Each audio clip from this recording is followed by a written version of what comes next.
Graças e paz, irmãos. Nós vamos dar continuidade ao nosso estudo na série A Busca da Santidade, baseado no livro do Jerry Bridges. É um livro bastante prático, importante para a vida da igreja. Quando se trata sobre esse assunto, santidade, há muita má interpretação, levam muito, às vezes, para o lado do legalismo. E nós temos aprendido bastante que a santidade, em primeiro lugar, ela começa com a pessoa do nosso Senhor e Salvador Jesus Cristo. Nós vamos abrir a palavra de Deus em 1 Coríntios. O texto está na tela, mas eu quero que você possa também deixar aí, marque na sua Bíblia.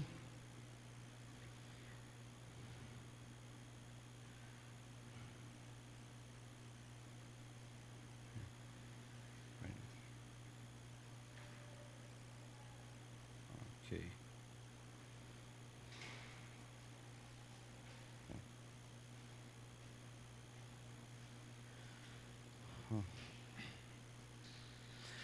Primeira Coríntios, capítulo 9, versículo 27. Amém? O texto diz aí, mas esmurro o meu corpo e faço dele o meu escravo, para que depois de ter pregado aos outros, eu mesmo não venha a ser reprovado. Vamos orar? Graças nós te damos, meu Senhor, mais uma vez, pela leitura da Tua Palavra. Rogamos que o Senhor venha nos auxiliar nesse estudo e cada aplicação venha ser viva em nós por meio da ação do Teu Espírito. Em nome de Jesus que oramos e te agradecemos. Amém e amém. A verdadeira santidade, ela inclui o domínio sobre o corpo e também, claro, os nossos apetites físicos. Nós, como crentes, nós precisamos reconhecer que o nosso corpo, ele é templo do Espírito Santo. E com isso, nosso corpo, ele tem que glorificar a Deus. É curioso que os crentes da atualidade são muitas vezes encontrados em falta quando se trata em relação à santidade do corpo. Por exemplo, no tempo passado, no tempo bíblico, glutonaria, preguiça, eram considerados como pecados gravíssimos. Hoje não. Quando se fala de pecado do corpo, muitas vezes só se aponta para a questão da sexualidade. Mas não se limita só a isso. Tá? A glutonaria é um pecado gravíssimo, a preguiça também. Tá? Até provérbio diz que no trabalho, e Paulo também fala sobre isso, que no trabalho também que não coma. E hoje nós consideramos glutonaria como fraqueza humana apenas. Tá? Às vezes a gente considera, por exemplo, a preguiça como uma fraqueza humana. Somente isso, nós não consideramos mais como pecado. Aquilo que é pecado, a humanidade tem que colocar e dizer, não é pecado, é outra coisa. Vamos criar outro nome. Tá? A nossa sociedade ela tem tentado influenciar a igreja a abandonar os princípios da palavra de Deus. E nós entendemos, à luz das Escrituras, que o nosso corpo físico e os nossos apetites naturais foram criados por Deus. E não é pecado em si você comer. Eu estou falando isso aqui em termos bem práticos, simples, para que você entenda a natureza do que é o pecado no corpo. Não é pecado comer em si.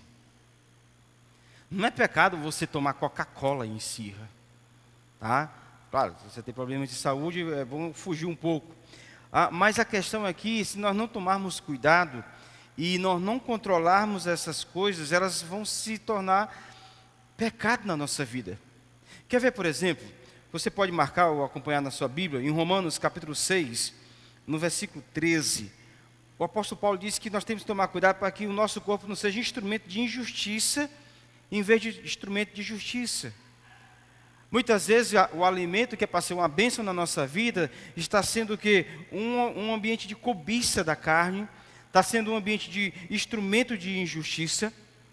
Não entenda mal, o pastor quer dizer que todo mundo que é um pouquinho forte, ele é glutão? Não. Tem muita gente que é acima do peso por problemas. Não consegue emagrecer, não consegue cuidar da balança. Mas tem uns magrinhos, menino, que olha um monte. Já pensou? Tem muita gente que come por diversão. Tem gente que come por prazer mesmo. E isso é um pecado. E muitas vezes aquele que é mais fortinho está na luta, está se esforçando, mas os problemas de saúde dele não ajudam ele a perder o peso. Não é disso que eu estou falando, isso não é pecado em si. Mas o pecado que nós nos referimos aqui como exemplo da glutonaria é nesse sentido. Se nós examinarmos, por exemplo, o nosso coração, nós vamos observar que comemos, bebemos, muitas vezes só para satisfazer os nossos desejos físicos. Há pessoas, por exemplo, que dizem que não se controla quando vê um refrigerante, se treme todo. Tem um negócio perigoso, tem alguma coisa errada com isso. Tem alguma coisa errada com isso. Tá? Tem alguma coisa errada. Então nós temos que tomar muito cuidado. E a ideia de Paulo em 1 Coríntios aqui, ele diz que, olha, eu esmurro o meu corpo e faço dele o meu escravo. Não é o contrário.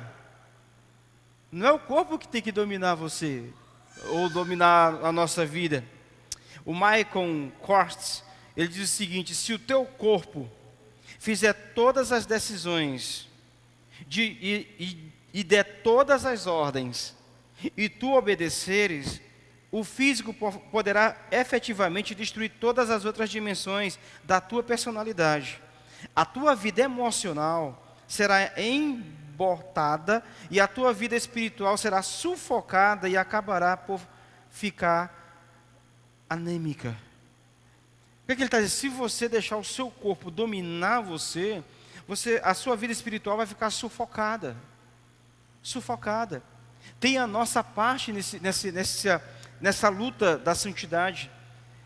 Tem a nossa parte do corpo físico, de nós fugirmos de algumas coisas, de nós policiarmos, nos disciplinarmos em algumas situações. Essa expressão de Paulo é muito forte. Eu esmurro o meu corpo.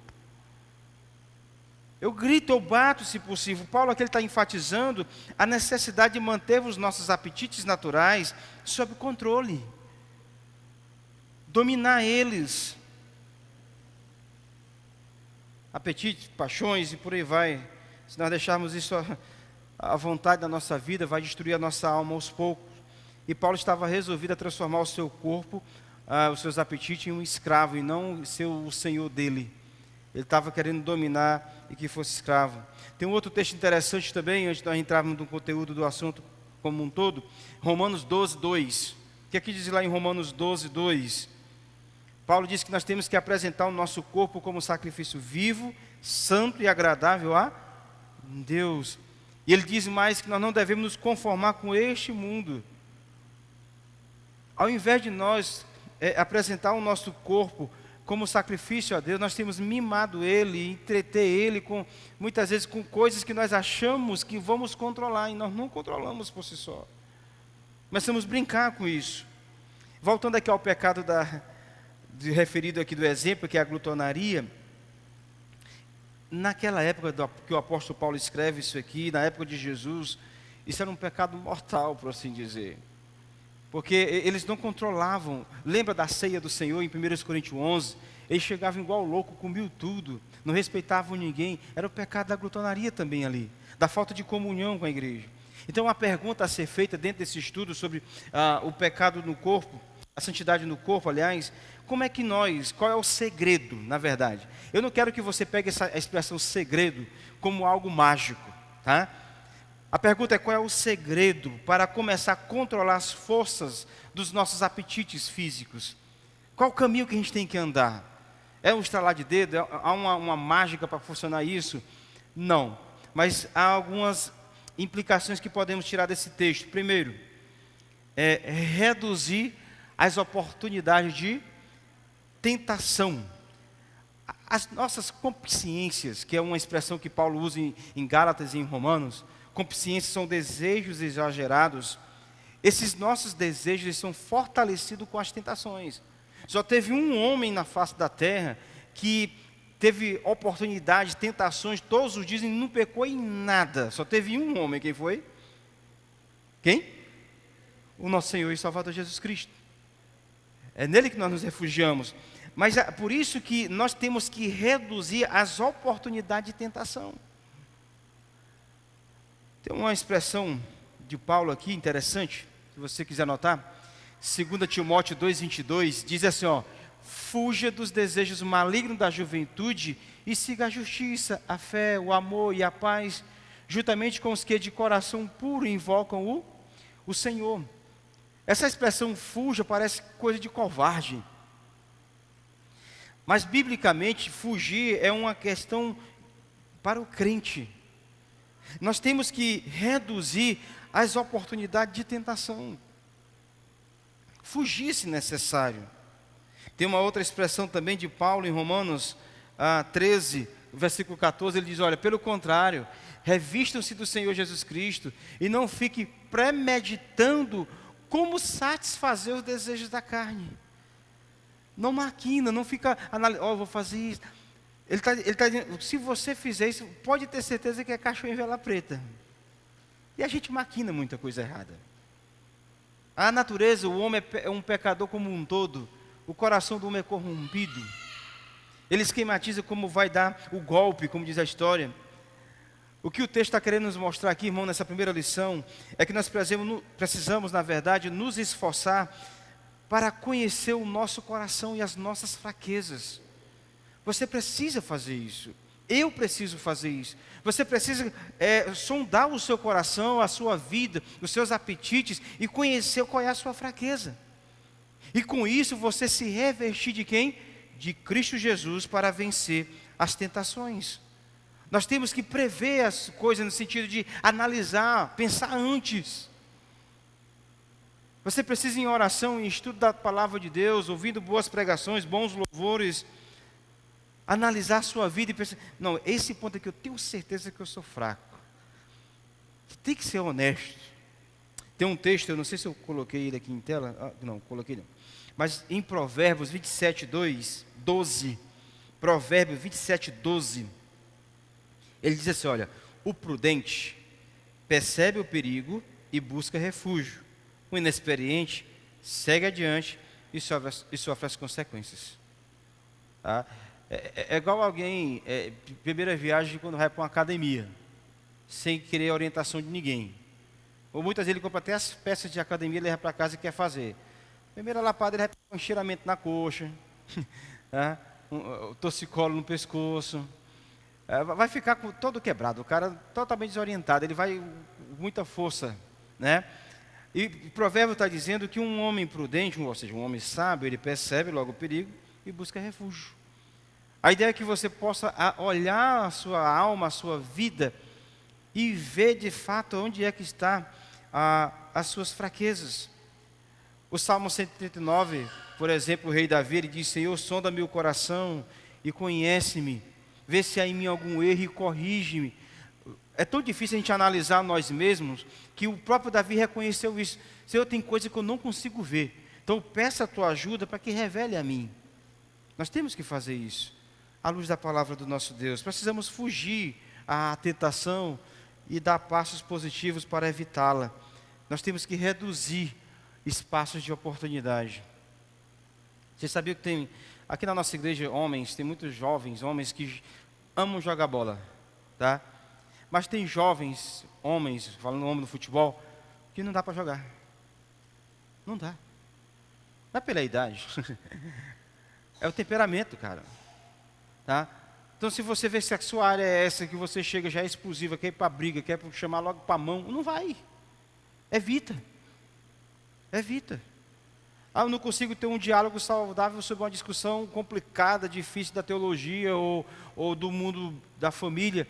Eu já me estresso logo e já xingo todo mundo, já quero mandar pessoas até para o inferno. Evita.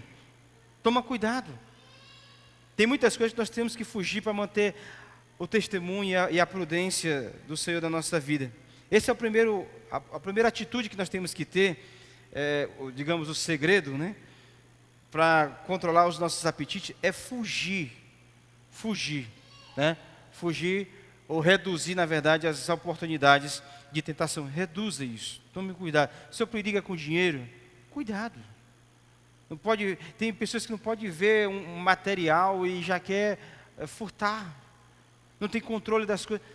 Fuja, reduza, toma cuidado. A segunda coisa aqui, estudar os nossos desejos pecaminosos e ver como que eles se levantam contra nós. Depois que você reduz ali as oportunidades de tentação, depois que você em oração vê as coisas do seu coração, o que é que pesa mais sobre os seus desejos, o que é que você vai fazer? Você vai tentar ver como é que eles se levantam. Olha o que um cidadão, um puritano, um homem de Deus, John Warren, diz: trabalhar para conhecer bem os caminhos, os artes, os métodos, as vantagens e as ocasiões de êxito de pecado é o princípio para este combate.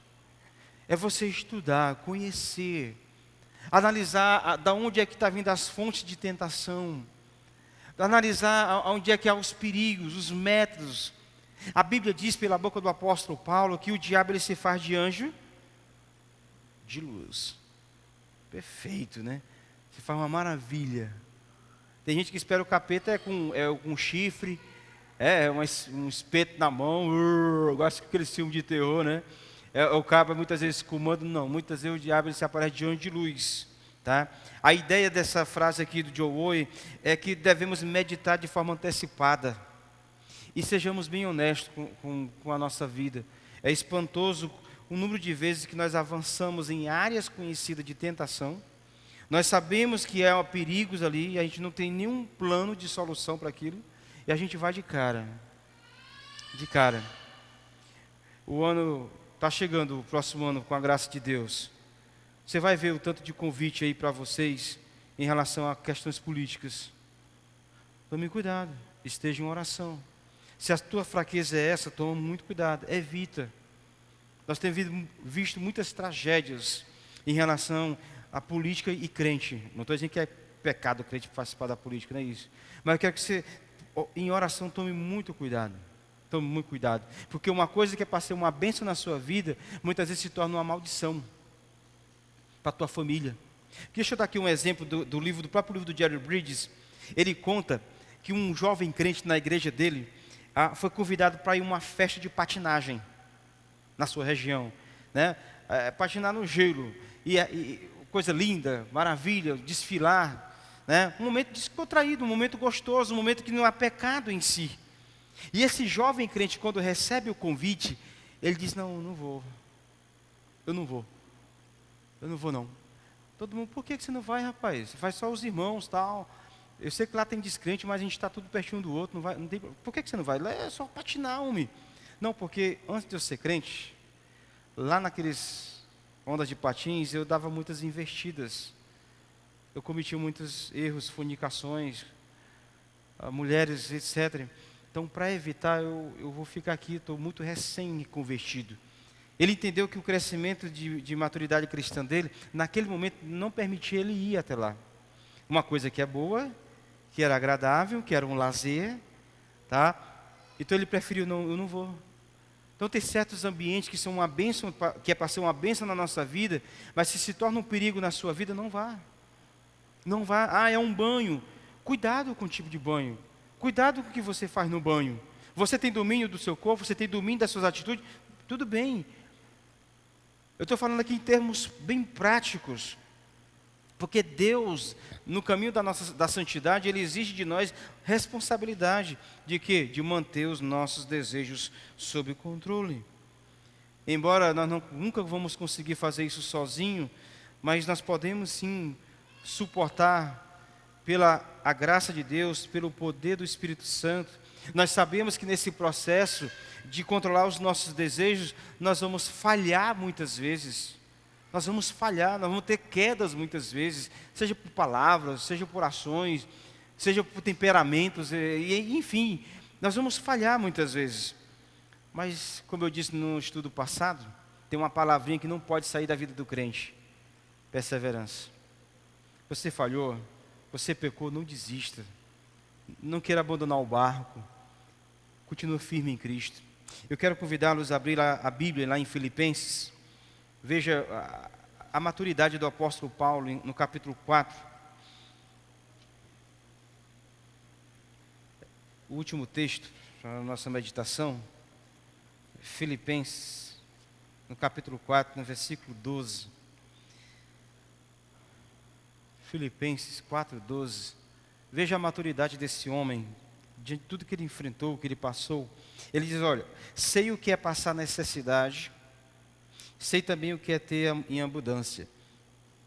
Aprendi o segredo de toda e qualquer circunstância, tanto de estar alimentado como de ter fome, tanto de ter em abundância como de passar necessidade. Versículo 13, posso todas as coisas em Cristo que me fortalece. Talvez você pergunte, mas o que é que tem a ver essa lista de coisas do versículo 12 com tentação? Tem tudo a ver. Tem tudo a ver. Muitas vezes uma provação na sua vida que Deus está permitindo, provações financeiras, em vez de se tornar uma provação na sua vida, muitas vezes tem se tornado uma tentação. Uma tentação de você ganhar dinheiro de forma ilegal. Uma tentação de você tentar lubridiar, colocar preços além da conta em algumas coisas que você vende. Enganar as pessoas, não passar o troco certo, por causa da necessidade. Então o apóstolo Paulo, ele enfrentou tudo isso aqui, ele disse, olha, quando eu não tinha nada, eu estava contente. Sabe por quê? Porque eu tenho um Cristo na minha vida que me dá força. Muitas vezes eu estou sem um relacionamento firme, alguém nunca teve um relacionamento comigo, ninguém me quer agora, então eu vou ficar com um e com o outro. Em vez de ser uma aprovação, se torna uma tentação na tua vida. Entendeu? Então Paulo está dizendo, eu sou tentado em tudo isso aqui, provações grandes, mas eu estou contente porque eu tenho Cristo. Eu estou contente porque Ele me fortalece. Nesse tempo de pandemia, os preços aumentaram, estão aqui de contas, eu vou roubar agora. Às vezes chega até pensamentos loucos de tirar a vida também. E tem uns que não pensam, tem uns que já fazem, infelizmente. É doloroso, porque as nossas fraquezas são grandes. Mas Paulo está dizendo para nós aqui, olha irmãos, eu posso todas as coisas em Cristo que me fortalece. Eu sei que Ele está comigo, tá?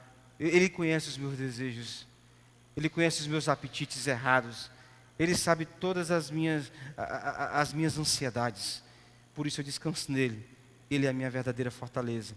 E que Ele seja a nossa fortaleza aqui, meus irmãos, diante de tudo que nós temos enfrentado. Amém? Vamos nos colocar de pé e vamos orar. E eu quero aproveitar e lembrar você, domingo pela manhã, nós temos uma reunião aqui na igreja. Membros e congregados, tá? Faça um esforço de estar presente. Nós temos alguns assuntos para tratar. Não vai ser relatório financeiro, tá bom? Vai ser assuntos do Natal, assuntos do nosso Ano Novo, retiro e outras coisas a mais que a gente precisa tratar em termos de membresia também da igreja. Faça o esforço de estar presente, domingo às 8 horas da manhã, tá bom? Ó Deus, graças nós te damos, Senhor, pelo estudo da Tua Palavra, esse tema que nós temos levado há alguns dias aqui na igreja, que é o tema aqui do livro do Gerald Bridges, que o Senhor nos dê graça para aplicar em nossas vidas. Pedimos que o Senhor nos ajude a manter a santidade no corpo, pela Tua graça, por Tua misericórdia. Perdoa se muitas vezes falhamos nesse aspecto. Tu sabe as nossas deficiências espirituais, e só o Senhor pode sarar e restaurar nossas vidas. Abençoa a vida dos irmãos, aqueles que estão aqui, os que não puderam vir hoje. Cuida de cada um deles. Que em cada área de sua vida, a mão do Senhor esteja sobre eles. E pedimos que tenhamos uma boa noite, um bom descanso, e que possamos amanhecer revigorados, cheios da Tua graça, cheios do poder do Espírito, para continuar a jornada da vida aqui nessa terra. É a nossa oração, a nossa gratidão a Deus em nome de Jesus. Amém e amém. Deus abençoe, os irmãos tenham todos uma boa noite.